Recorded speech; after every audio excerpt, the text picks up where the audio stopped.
Now listen and answer questions 16 to 20. Now, if you can take a look at your plans, you'll see Branley Castle has 4 towers joined together by a high wall, with a river on 2 sides. Don't miss seeing the Great Hall. That's near the river in the main tower, the biggest one, which was extended and redesigned in the 18th century. If you want to get a good view of the whole castle, you can walk around the walls. The starting point's quite near the main entrance.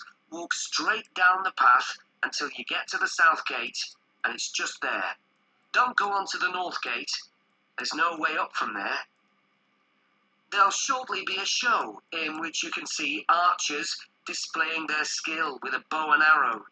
The quickest way to get there is to take the first left after the main entrance and follow the path past the bridge.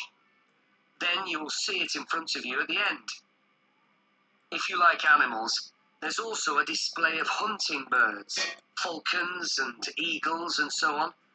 If you go from the main entrance in the direction of the south gate, but turn right before you get there instead of going through it, you'll see it on your right, past the first tower.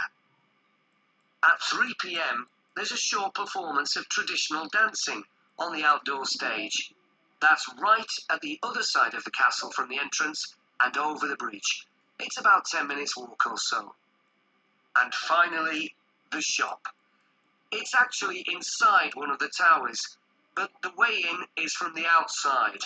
Just take the first left after the main entrance, go down the path and take the first right. It's got some lovely gifts and souvenirs. Right, so we're just arriving.